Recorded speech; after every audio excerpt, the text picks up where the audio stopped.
Okay, let's get into some climate change news. Where are we? Where are we? Well, I got a couple things from Nick Humphrey's page, and there are a lot of heat records being set in November and October. The hottest November day in Phoenix, 99 degrees. Hottest November day in Phoenix ever recorded. How's that for some climate change? Arizona broke yet another heat record Thursday afternoon. And Phoenix Sky Harbor reported the temperature at 98 degrees at around 1:30 p.m., making it the hottest November day on record. The previous record was in 2009 at 96 degrees, according to the National Weather Service. At the peak of the heat, we topped out at 99 degrees. It was also very warm here the last couple days. We hit 90 two consecutive days in November. Yeah. But don't worry, major changes are ahead with some storms. Okay, and then they're just going to go into the weather. We are going to get a cooling front in the next couple days, so happy for that. Norway sets records with the warmest Oslo November day since 1800s. A number of weather stations across the country have registered record temperatures for any November month in the first 2 days of November 2020. 2 county records were set on Monday, the meteorological agency said in a social media post. In Oslo, a temperature of 15.9 degrees Celsius was the highest measured in the capital in November since records began in the late 1800s, according to Met Norway. Drammen, close to Oslo but part of the neighboring county Viken, saw an even balmier 17.4 degrees Celsius, which is a record for the county. Yesterday, a temperature of 16.1 degrees, meanwhile, set a record in Smola, municipality in Møre Romsdal County on the country's west coast. Give me 1 second.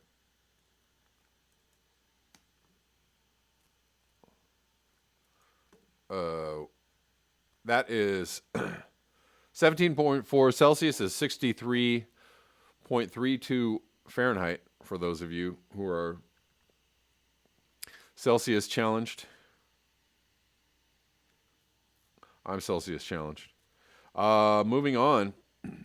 October becomes the warmest in Kiev in past 140 years. October 2020 has turned out to be the warmest in Kiev since 1881. The Central Geophysical Observatory, named after Boris Szerzhnevsky, has reported on its Facebook page.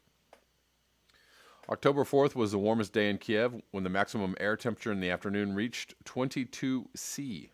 The coldest day was observed on October 21 when the air temperature in the morning decreased to 2.5 C. And that might be actually a very warm low. I'm guessing. In addition, the temperature did not drop below 13.4 C on the night of October 9. So that's a record high low, which is 0.1 C above the previous air temperature maximum recorded in 1889. 4 temperature records were set in Kiev in October 2020. Interesting news on the climate. Strangely, on the Trump climate front, White House taps mainstream climate scientist Betsy Weatherhead to run key report. So the Trump administration, the government itself, has put out climate reports during Trump's tenure that indicated, that climate change was progressing, moving apace, and the Trump himself distanced himself from the report or tried to minimize it or squash it or whatever. But interestingly, they're going to do another report, and they have tapped Betsy Weatherhead. who has longtime expertise as a climate scientist. So, she will, everybody expects her to speak, truthfully and forcefully about the extent of climate change.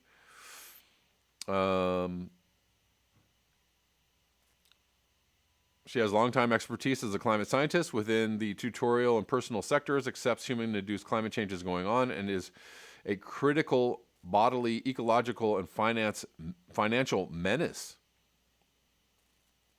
Interesting. I don't know what that means, but that's an interesting sentence.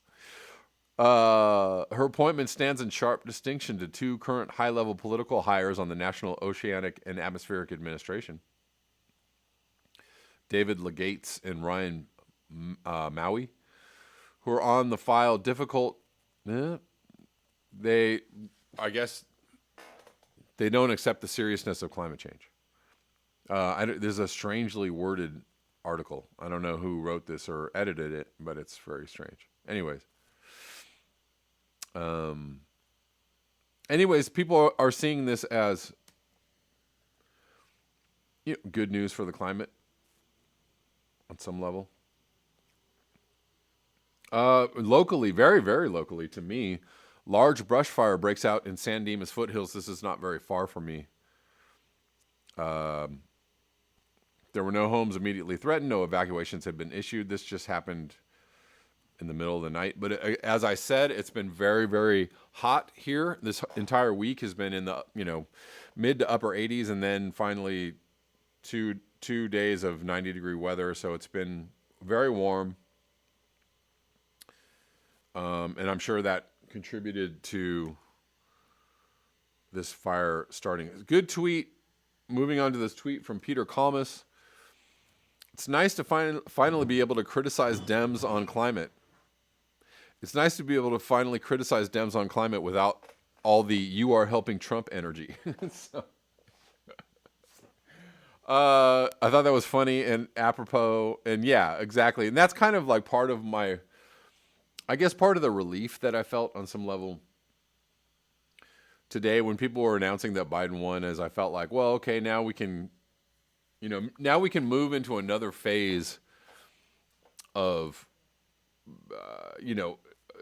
not attacking necessarily, but it just, comprehending what's going on and maybe delineating what might be the problems with the Biden administration and what they're doing as far as climate change goes. We can do all that without it being, you're helping Trump if you criticize Biden. So maybe I kind of doubt it, but of course, there's going to be a big faction of people that won't let you criticize Biden no matter what. And right away, some guy got in here and said, "You do you," but it seems like maybe the best use of climate activist energy right now are the one or hopefully two Georgia Senate runoff elections and not criticizing Dems. So, please don't criticize Dems because, we have this runoff. Or something, right? And so people are saying like they're going to use this excuse. It's going to go on forever, right? If you criticize Biden, oh my God, you're going to hurt his chances in 2022. Oh my God, you're going to hurt him in 2024. Oh my God, 2028, blah, blah, blah, blah. And I said, here you go. Don't criticize Dems because runoff 2022, 2024, 2028, forever and ever and ever and ever. He said the fate of U.S. climate policy rests on two runoff elections less than 2 months away. So here you go, forever and ever and ever. This is apparently the fate of the world, the fate of the planet rested on getting Trump out of office. Oh wait, hold on. Biden wins. Hold on. Don't criticize the Democrats because if we don't win these two runoffs, well, then that's it. And then what's the excuse after that? And I had to counter with, if the Democrats hadn't shoved a corporatist down our throats, we could have had Sanders, a landslide, and a mandate to get something done instead of squeaking the possibility of change out of a runoff. See how that works? And I'm going to do me and keep criticizing the Dems. He didn't have anything to say to that. Because that's, that's what they're going to do forever and ever. Amen. Right? Oh, sorry about that, guys.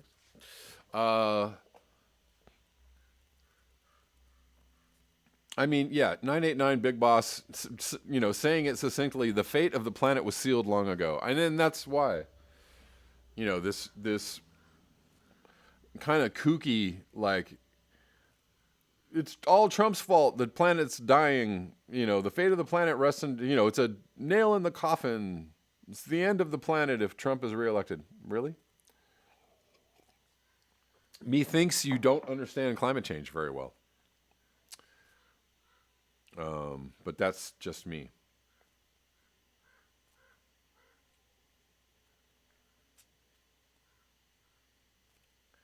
Creative Experiment says, Democrats mad that Trump didn't give up like Al Gore did. He did give up. He did pretty much roll over. And that is a whole other topic for another day, right? Very interesting thing that happened with Al Gore there. That he just kind of capitulated and said, yeah, I'm good. I don't need to fight this. I'm good.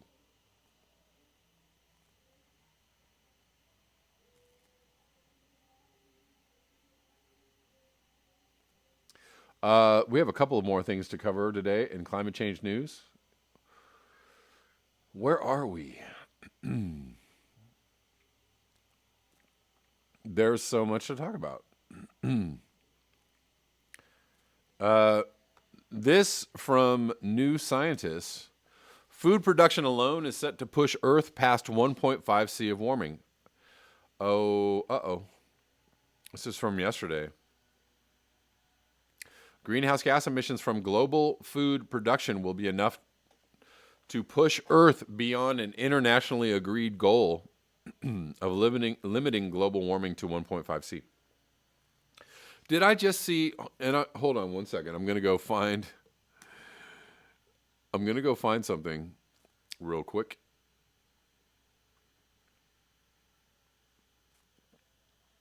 Just to kind of.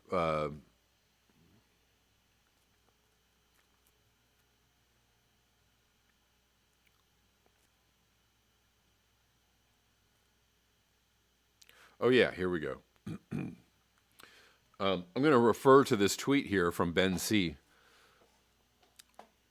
U.S. election update. 1. Global crop failures hit at 1.5 to 2C. Remember the guy yesterday who was tweeting about we're going to lock up all the fossil fuel executives and we're going to shut down the fossil fuel companies, which I actually endorse.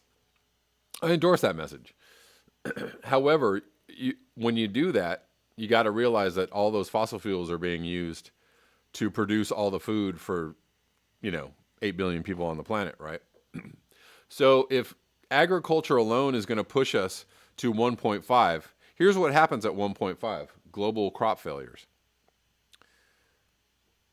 2 billion struggle to survive at 3 to 4C. And, somebody followed that up saying like, a lot of people think that we're done at 3 to 4C.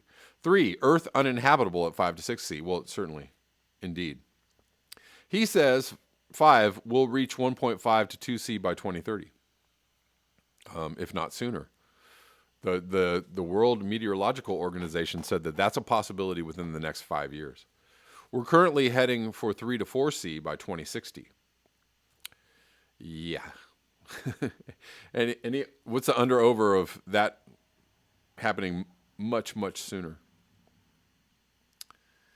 He says, why isn't this front page news? Well, we all know why.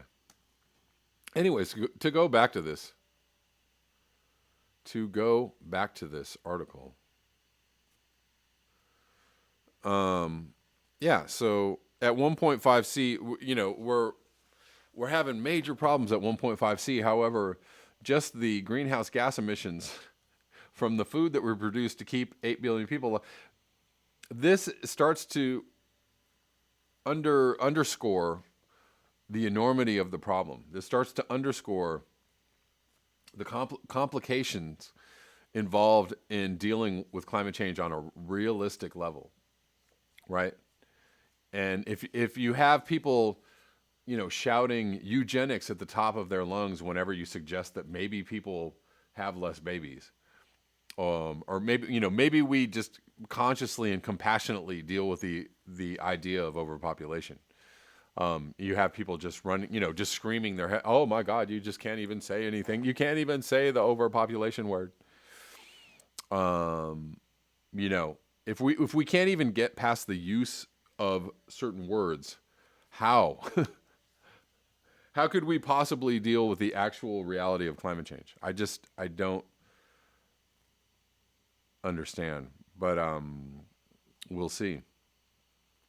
If we don't change what we do with food, we would miss the 1.5C target within 30 to 45 years. Again, lots of disinformation just flowing freely in all of these climate change assessments, right? Maybe they should be blocked on Twitter for all their disinformation. Maybe they should be blocked on social media for all their disinformation. Will they be? No, they will not be. The team found that introducing various green strategies, such as increasing crop yield, consuming a healthier diet, and reducing food waste, would give humanity a 67% chance of hitting the 1.5C target. 67 is a pretty big chance, by the way. The most effective one seems to be transitioning to a plant-based diet. Still problematic if it takes a lot of food to feed 8 billion people. So, we've got to hit it on many fronts. Yes, plant-based, good. Having less babies, good. Feeding less people, utilizing less acreage on the planet, good. Stopping deforestation, good. Right? Local permaculture, good.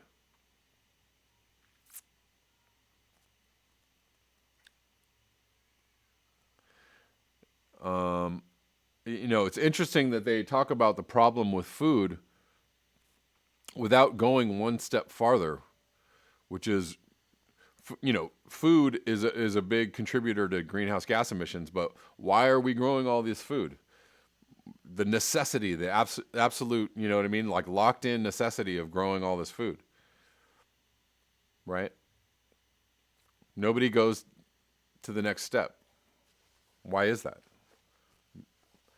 Well, then we start getting into the murky world of, right, 989 Big Boss. The only reason we are here is GMO, right?